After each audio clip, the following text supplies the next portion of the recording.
What if work isn't exhausting you, and your brain just never fully leaves work mode anymore? Most people think exhaustion comes from working too much, but many people now feel mentally tired before doing anything important. They wake up checking notifications, thinking about meetings, preparing for unfinished tasks. The workday hasn't started yet, but mentally it already has. Consider Sarah, a marketing manager. Her alarm goes off, and before her feet even hit the floor, she's already scrolling through work emails, mentally drafting responses and dreading the upcoming team meeting. Her brain has clocked in hours before her body. Or perhaps it's David, a software engineer who wakes up with a jolt, replaying a complex coding problem from yesterday.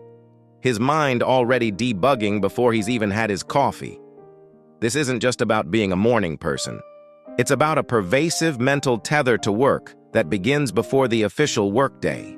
Because modern work doesn't stop when work ends.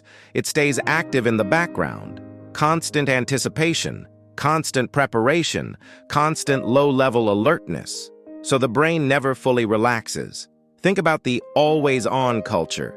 Even during dinner with family, a part of your mind is on standby, waiting for that urgent message, that client call, or that project update. This isn't just about working late.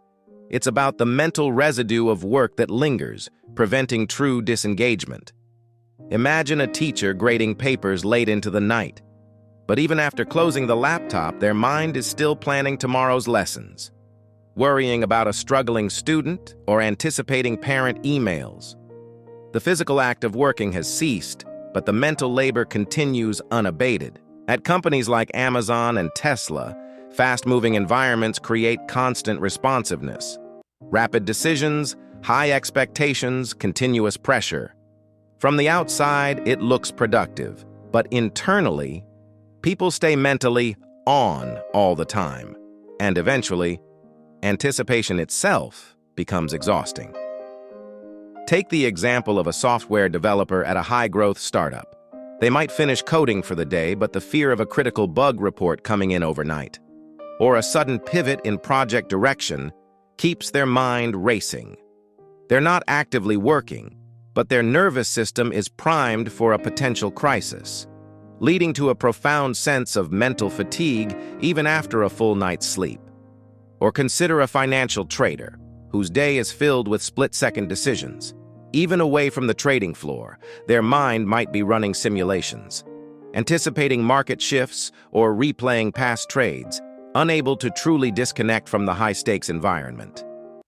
What if you're not mentally weak, and your brain is just never fully recovering? The brain recovers during periods of safety, but constant anticipation keeps your nervous system slightly activated, preparing, monitoring, expecting interruption.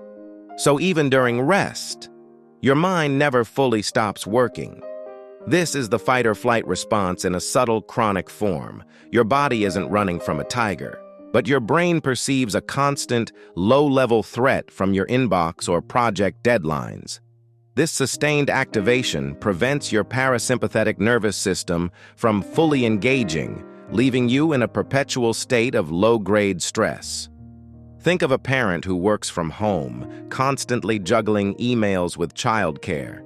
Even during a brief break, their ears are tuned for a child's cry, or their eyes dart to their phone for a work notification, never truly entering a state of deep relaxation. As Jeff Bezos said, stress primarily comes from not taking action over something you can control. But modern work creates a different kind of stress. Constant mental anticipation. This isn't about procrastination.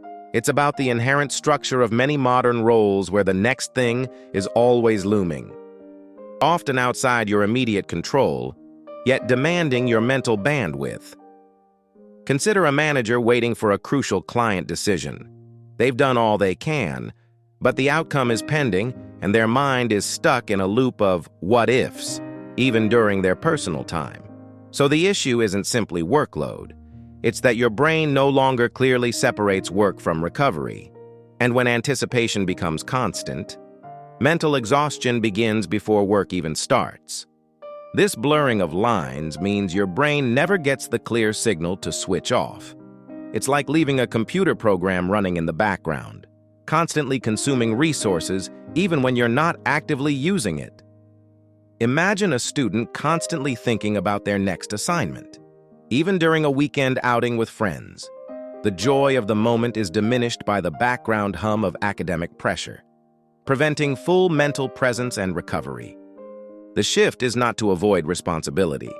It's to notice how often your mind prepares for problems before they even happen. One small shift. Pay attention to how often you mentally rehearse work during moments meant for rest.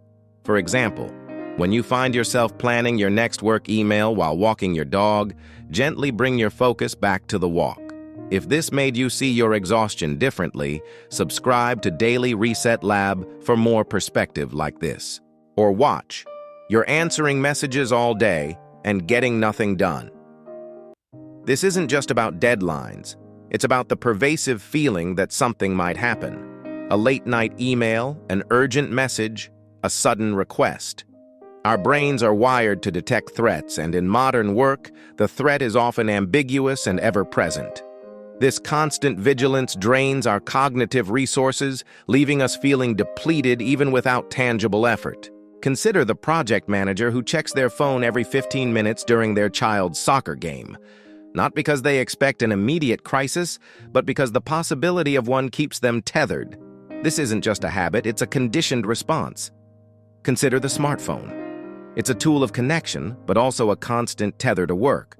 The expectation of immediate responses, the fear of missing out on critical information, the blurred lines between personal and professional time, all contribute to this anticipatory stress. We're always on call, even when we're not. Think of a freelancer who feels compelled to respond to client messages at 10 p.m., fearing that a delay might cost them future work.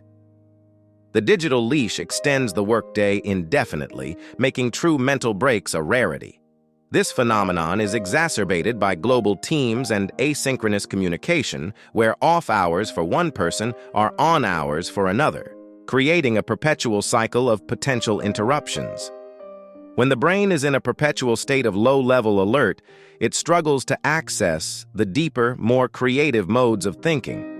Innovation requires mental spaciousness, the ability to wander and connect disparate ideas.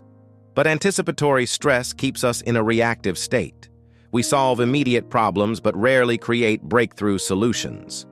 A graphic designer, for instance, might find themselves staring at a blank screen, unable to generate fresh ideas because their mind is preoccupied with the looming deadline for another project, rather than freely exploring creative solutions. This constant pressure to be on stifles the very conditions necessary for true innovation and insight. Many believe that being constantly on makes them more productive. But true productivity isn't about hours logged, it's about impact and efficiency. A mind that never fully recovers is prone to errors, burnout, and decreased overall output. The appearance of being busy often masks a deeper inefficiency caused by chronic mental fatigue. A sales professional might send emails late into the night, feeling productive, but the quality of those emails and their strategic thinking might be diminished due to accumulated mental exhaustion. This often leads to a cycle where more hours are worked to compensate for reduced effectiveness. So, what can be done? It starts with intentional disengagement, setting clear boundaries for work communication, scheduling no-work zones, and practicing mindfulness to bring your attention back to the present moment. Even small acts of mental separation can begin to retrain your brain to distinguish between work and rest. This could be as simple as turning off work notifications after a certain hour or dedicating the first hour after waking to personal activities. Another strategy is to create a shutdown ritual at the end of the workday, signaling to your brain that work is officially over. The goal isn't to avoid work, but to reclaim your mental space, to allow your brain the safety and freedom it needs to truly recover. By understanding the subtle ways modern work keeps us mentally tethered, we can begin to consciously unhook ourselves and find genuine rest. This isn't just about feeling better, it's about performing better, living better, and thriving in a demanding world. It's about recognizing that true productivity and well-being stem from a balanced rhythm of engagement and disengagement, allowing your mind the crucial time it needs to reset and recharge. Beyond individual habits, there's a societal glorification of busyness. We often wear exhaustion as a badge of honor, equating long hours and constant availability with dedication and success. This social pressure makes it even harder to disengage, as taking breaks or setting boundaries can feel like admitting weakness or lacking commitment. Consider the colleague who boasts about answering emails at 2 a.m., subtly setting an unspoken expectation for others. This creates a vicious cycle where everyone feels compelled to stay on to keep up, further entrenching anticipatory stress. While technology offers immense benefits, it also plays a significant role in amplifying anticipatory stress. Instant messaging platforms, shared documents with real-time edits, and constant notifications create an environment where work is always happening and demanding attention. The ping of a new message, even if it's not urgent, triggers a micro-stress response, pulling our focus, preventing deep work or true relaxation. Imagine trying to read a book while your phone constantly vibrates with work-related alerts. Your brain is always half expecting the next interruption. This constant mental tether to work doesn't just impact individual well-being, it erodes personal relationships and the ability to enjoy hobbies. When your mind is always half engaged with work, you're not fully present with loved ones.